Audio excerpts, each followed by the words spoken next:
Hello everybody, it's Minmax Munchkin again, and in this video today, or tonight, because it's already 11 PM, we are going to talk about Bards, the full caster class that's kind of like notorious for being good at everything, not that masterful at most things, but in a few things like really good. So Bards have these Bards are like the most versatile class of all, arguably. Obviously, wizards have the most spells and can prepare and know the most spells, but bards, with their ability to have both spells, decent class features, and just overall really balanced class, can be a really good addition, and are a really good addition to any party, regardless of its size or power. Now, what makes bards good? Well, bards, in essence, are a decent substitution if your party misses a spellcaster. So if your party doesn't have a sorcerer, doesn't have a druid, doesn't have a wizard, you pick a bard. Bards are also similar to rogues, skill monkeys.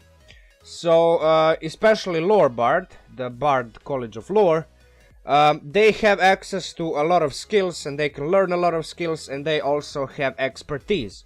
Rogues and bards are the only two classes that can have expertise in any of their chosen learned skills. Last but not least, bards are really good healers, with access to a lot of healing spells, resurrection spells, that pretty much almost substitute a full-fledged cleric in a party which misses a cleric. So what makes bards good? Well, first of all, they are a charisma-based casters. Their saving throws are also dexterity and charisma. They have 3 skills that they start with. They also know 3 musical instruments. Obviously, they are bards. They should be able to play some instruments, right? Proficiencies right away. They have access to light armor, which is always good. Weapons, simple weapons, hand crossbows, long swords, rapiers, short swords. So they're like, martially, they're similar to rogues, but they have access to spells, so that makes them like a little bit different. So in essence, when you compare the two classes, bards are really a thing of their own, and with the recent editions of Xanatar's Guide to Everything, they really kind of like work them out, deepen the choices that you can make compared to PHB's just 2 classes, 2 bard colleges. So let's just quickly go over the features. First of all, at first level, right away you get Bartok Inspiration, one of the best, if not the best, support features any class has access to. So if you don't know, well, for some reason it doesn't get clicked.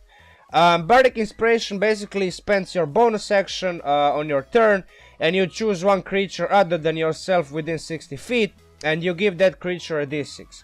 Now, that creature within the next 10 minutes can use that d6 die to add it to the one ability check, attack roll, or a saving throw it makes. So basically, Bartok Inspiration is like a one-time use for any ability check, attack roll, or a saving throw that the creature makes.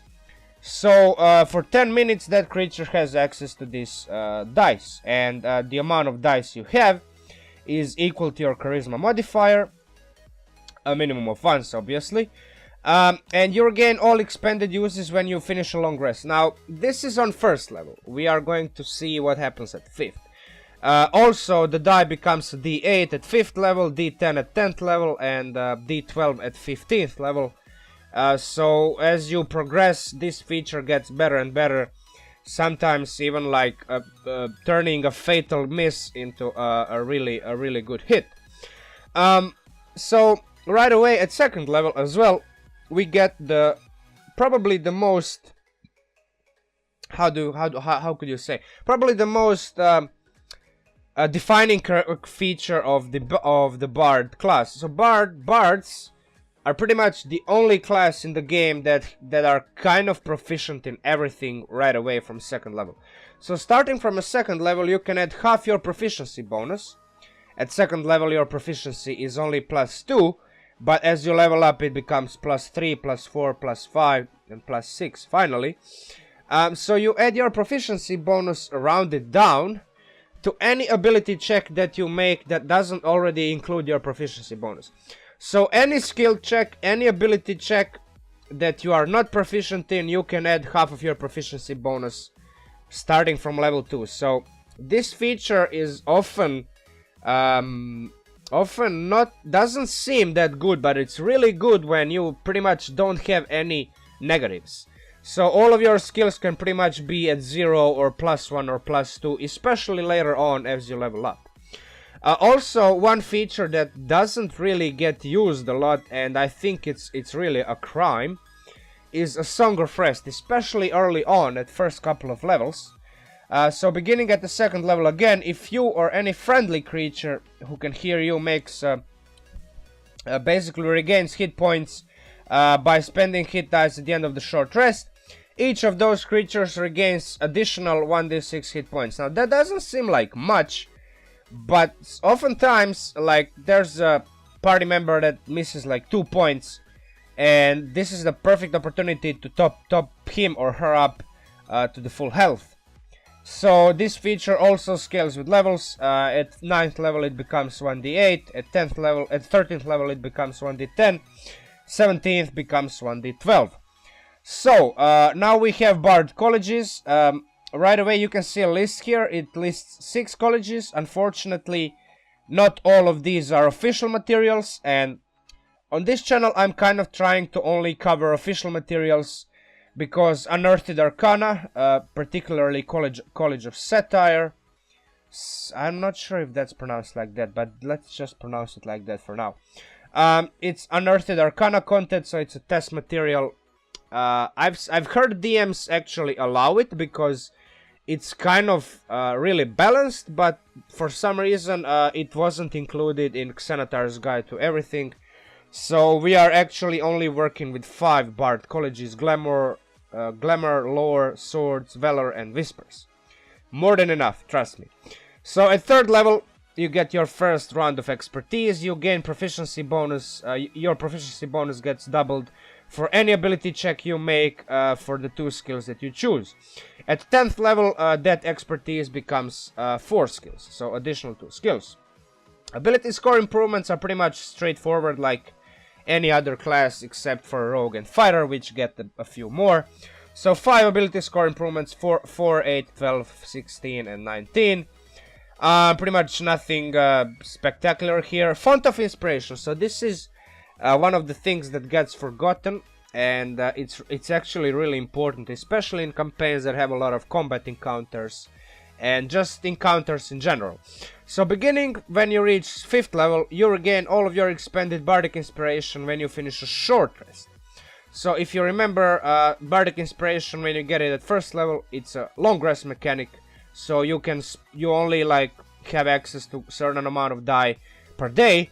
No, this at 5th level you have access per short rest, so the more time you rest for 1 hour, you have more Bardic Inspiration.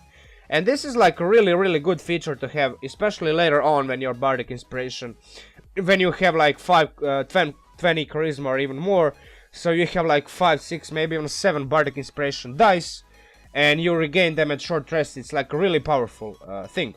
Now, Counter Charm is one of those Bard abilities that gets a lot of hate, and it's really there's a good reason, because it actually wastes your action. So it's not a bonus action, it's an action feature, and you basically can like frighten or charm some creature that you use it on.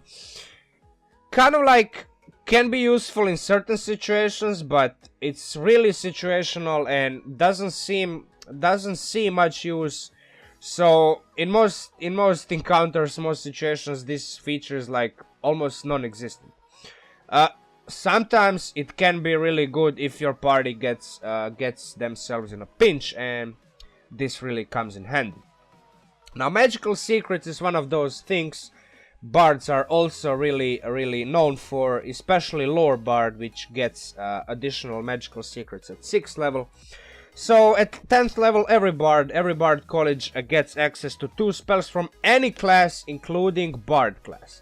So no other class has access to every spell list out there. Bards are the only class that get this, which is one of the many reasons, as we said, bards are probably and arguably and legitimately one of the most versatile classes that you can have. So a spell you choose must be of a level you can cast.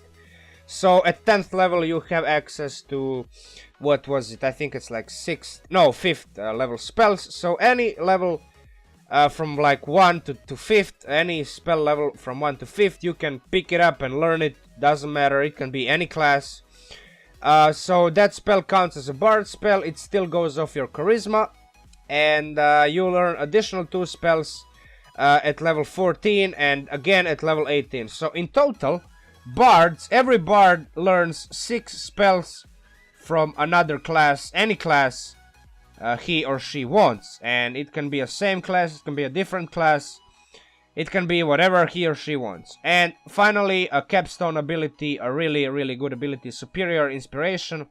At 20th level, when you roll initiative and have no uses of Bardic Inspiration left, you regain 1 use. So pretty much every fight, every combat, you have access to 1 Bardic Inspiration. I mean, level 20 ability, kind of like not that good compared to some others, but still, Bardic Inspiration is one of the defining characteristics, and it's a short rest mechanic, and it doesn't really hurt to really burn them. And then at 20th level you have access to always access to 1. So let's go over colleges. College of Glamour, I've had a privilege of playing with 1 bard which got to, I think, like 6th level recently and then unfortunately died. College of Glamour is really good. So Mantle of Inspiration is pretty much your party face ability, party face feature. Because at 3rd level, you use your bonus action, you can spend 1 of your Bardic Inspiration to grant yourself a wondrous appearance. So when you do so, choose a number of creatures you can see and that you can see within 60 feet, up to your Charisma modifier, and each of them gains 5 temporary hit points. When a creature gains these temporary hit points, it can immediately use its reaction to move up to its speed. So this is a feature that's really good out of combat, this is a feature that's really good, especially good in combat, and the number of temporary hit points scales as you level up.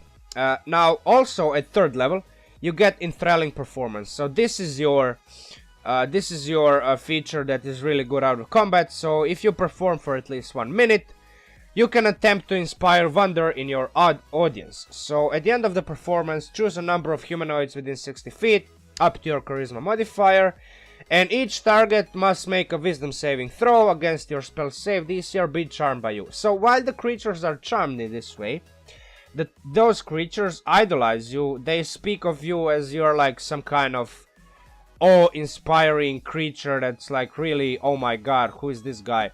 So they're like almost in love with you. And you can use this feature, at least our bard use this feature in taverns and certain like royal gatherings, and when certain NPCs of importance invited us for whatever, and you can really like enthrall them and make them do what you want. So as I said, this is the most party face bard that you can have in your party, probably like of all, because at the 3rd level, which is really low, he or she has access to this ability. And let's not forget, this is a short rest mechanic, so every time you short rest you can do it again. It's really powerful. This ability is really good. So Mantle of Majesty at 6th level, again another very powerful feature. You can use your bonus action to cast a command without expending a spell slot, and you take it on an appearance of unearthly beauty for 1 minute. That's why I said this is your pretty boy, pretty girl, pretty boy, whatever. He's like very pretty, he like charms people, commands people because he's so beautiful, everybody listens to him or her. So basically you kind of like concentrate on this, and for a full minute you can cast command every round as a bonus action. So this is like ridiculous. Command is one of those spells that's like, if you don't know, you can like command somebody to stop, drop, approach, flee, drop down on the ground, drop the weapons, and I don't know, like really good spell to have, especially if you can cast it 10 times in a row without expending a spell slot. So this is like a really good feature. Unfortunately, due to how powerful it is, it's a long rest mechanic, so once you burn it, you don't have it anymore, so be careful with this one. Unbreakable Majesty, a 14th level ability. Unfortunately, we didn't get this far in that campaign. Theoretically, you can assume a magically majestic presence for 1 minute. Again, another feature that kind of like makes you even more beautiful, more pretty than you are. And for that duration, whenever any creature tries to attack you, they must make a charisma saving throw. I don't know, a level 14th ability, kind of late, but when you get it, you won't be like sorry to have it. I don't know, personally, if I was multi-classing, for example, I would take College of Glamour, and then I would probably take only 6 levels, because that's when you, I mean, maybe even a bit more, maybe 8 to get additional ability score increase, but that's pretty much how long I would go with this college. Now, College of Lore, one of those older colleges that was in Player's Handbook. Right away at 3rd level you gain proficiency with 3 skills. That's why I said this is the college you take if you want to make a skill monkey build. And if I remember, I'm going to link another video here that links to a skill monkey build that I made a video about recently. So at 3rd level you get this and Cutting Words. Cutting Words is really good because it enables you to it pretty much enables you an alternative way to spend Bardic Inspiration, a more aggressive, a more offensive kind of ability. So pretty much when you, alright, so when a creature that you can see within 60 feet of you makes an attack roll, an ability check, or a damage roll, you can use your reaction to expend one of your uses of Bardic Inspiration, rolling a Bardic Inspiration die and subtracting the number of rolled from the creature's roll.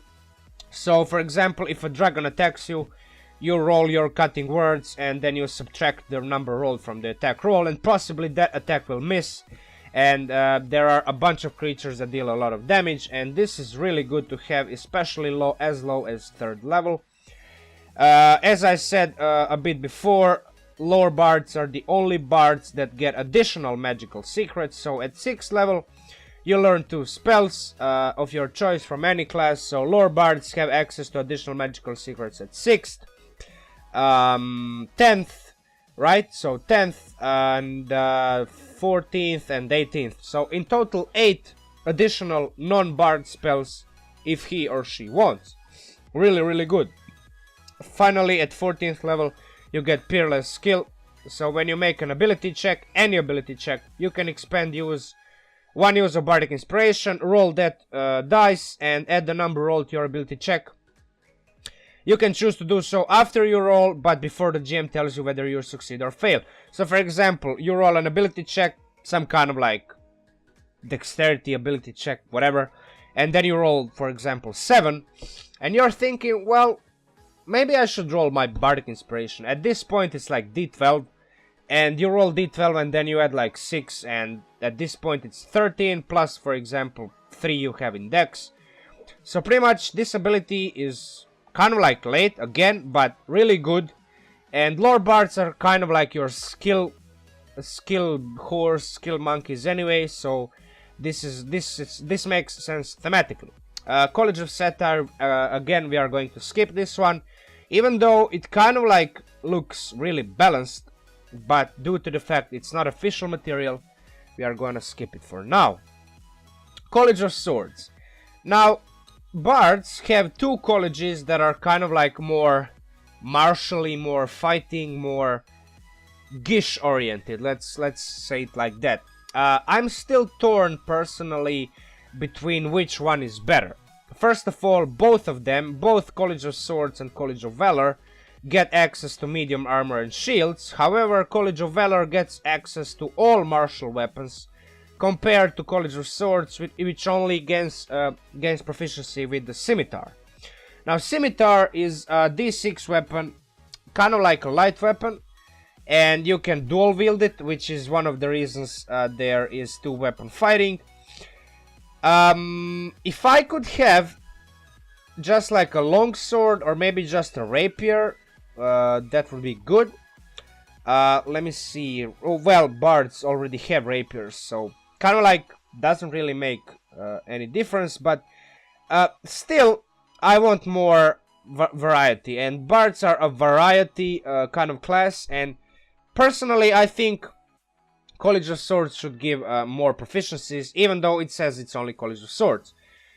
Anyway, to move from that point, one additional thing you get at 3rd level with College of Swords is that you can use your weapons as spellcasting focus. So you can pretty much have a shield and a weapon, and you don't have to worry about your free hands or whatever, because your weapon is your spellcasting focus.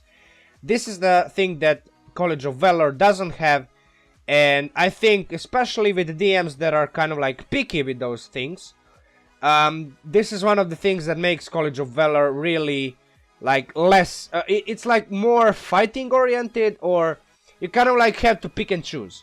If I want to fight, then I kind of like can't cast spells.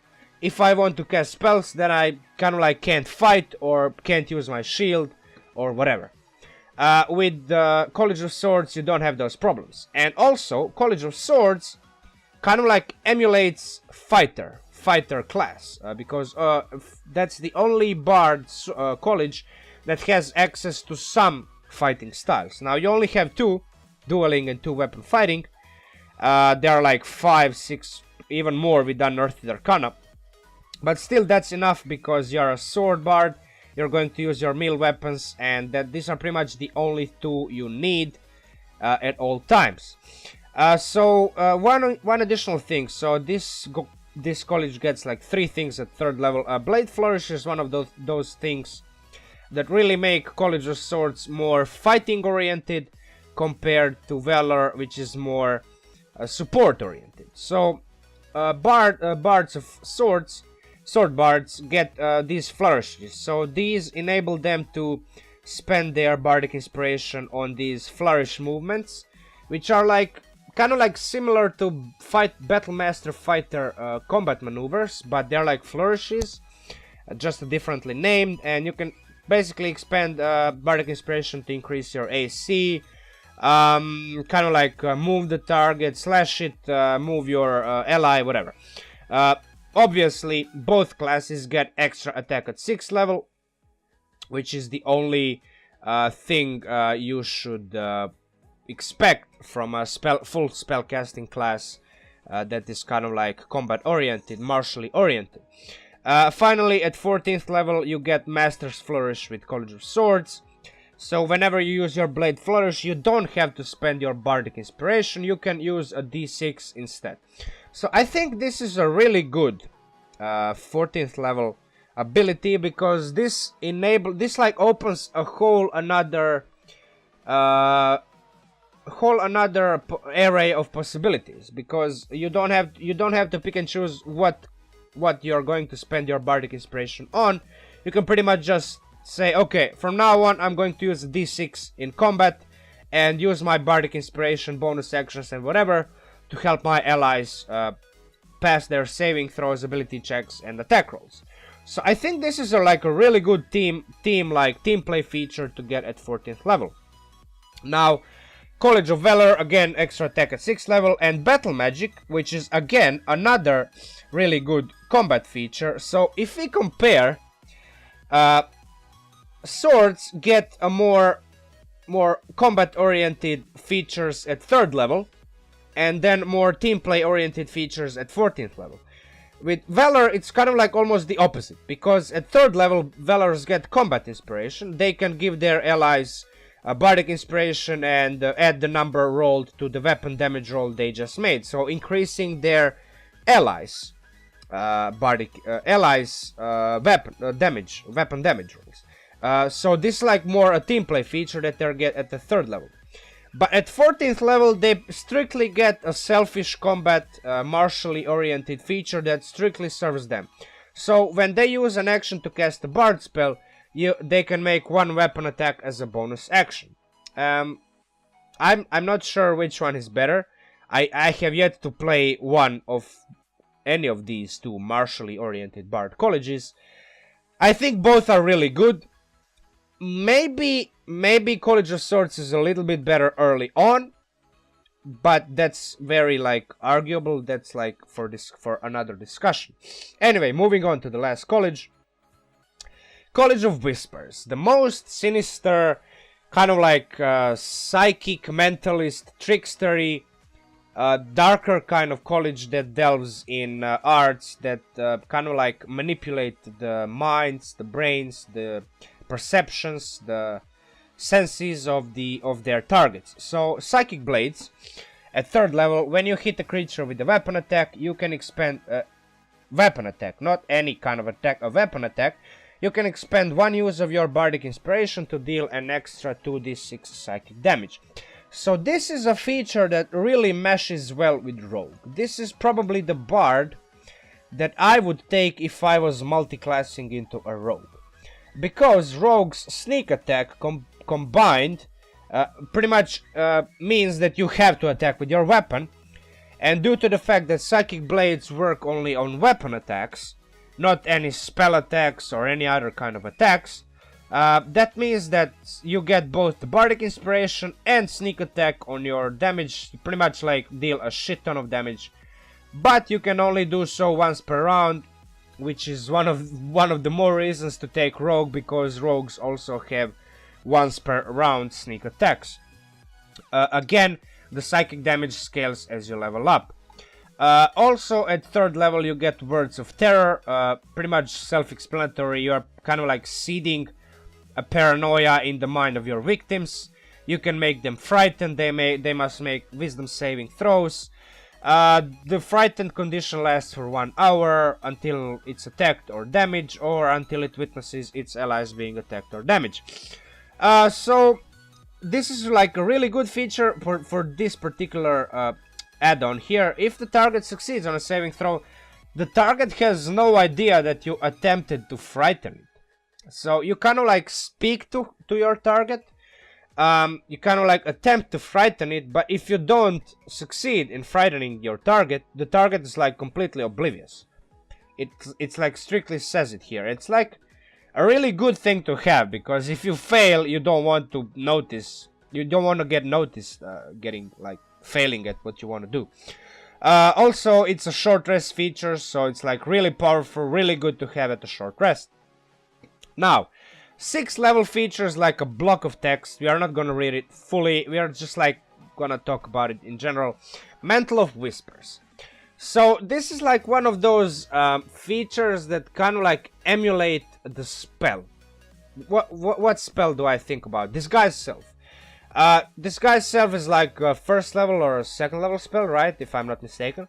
So it's like you can get it early on. This feature you get a 6th level, which is like a tier 2 a little bit later in your character progression. But when you get it, it's really good, because it lasts for 1 hour or until you end it as a bonus action. And you can pretty much, when a humanoid dies within 30 feet of you, so any humanoid, you can pretty much magically capture the shadow of that humanoid, and you can assume the appearance of that person. So you now look like the dead person, but healthy and alive. So pretty much this is another reason to pick Rogue. Maybe even pick the Assassin Rogue, because like these features really mesh so well, synergize so well with Rogue's abilities of sneakiness, of trying to infiltrate, get unnoticed, slip away from danger and stuff like that. This is the college to take, in my opinion, if you want to multiclass into the Rogue. Not gonna spend too much time. Obviously there's like another creature can see through the disguise. It's not bulletproof, but you gain a bonus 5 to your checks, so it's like a really good feature. It's not very powerful, but it's really good to have at 6th level. Finally, Shadow Lore at 14th level. As an action, you can magically whisper a phrase. Only one creature of your choice within 30 feet of you can hear you. Wisdom saving throw. Automatically succeeds if it doesn't understand the language. Failed saving throw, the target is charmed. 8 hours. 14th level ability that charms a creature that only understands a language. The creature must understand the language. I'm not that sure it's that good, but on the other hand, ability to have it running for 8 hours or until your allies attack it, which is like if your ally attacks it, then you pretty much like kill it. So yeah, like 14th level ability, not that sure about this one, but first like 6 levels abilities are really good, so this is like another really good college. Overall, Lore is probably still the best college overall, like generally, to pick, because it has access to skills, additional way to spend your Bartok Inspiration, additional spells, additional ability to pass your skill ability checks. However, it's like a generalist. College of Lore is a generalist bard that has like a lot of keys, a lot of options at his or her hands, but it's like it's not really good at something. It's not like really very good at something. It just has access to a lot of keys that open a lot of doors.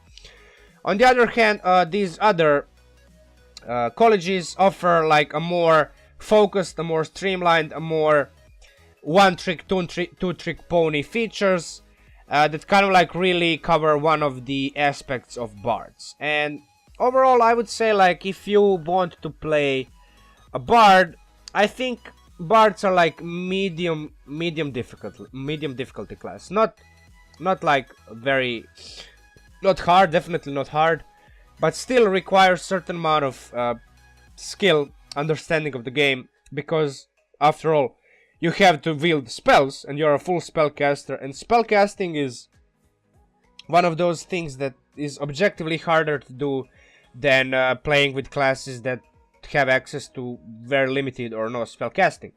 So yeah, I mean, definitely pick it up if your party misses a healer, a spellcaster, or somebody that has access to skills or whatever, or even like rogue. Bards can like be a really good substitution for a rogue, especially if your DM allows you to play what's the name, a satire. I think I'm still not sure if that's pronounced correctly, but doesn't matter. Which has access to thieves tools. Basically, College of Satire is a rogue bard in one class. Anyway, that's about it. If you like this video, if you like this type of content, like, share, comment, subscribe, hit the bell button. You know how it goes. It's not your first time on YouTube. This is not your first video. You know the drill, mate. Do it right now. Tell everybody. Tell your mom. Tell your grandmom. Tell your dog, cat, and all of your dead and alive relatives about my channel, because this is the best channel on YouTube, obviously. And that's about it. I'm going to upload another video soon, so stay tuned. And Min-Max Munchkin out, and goodbye.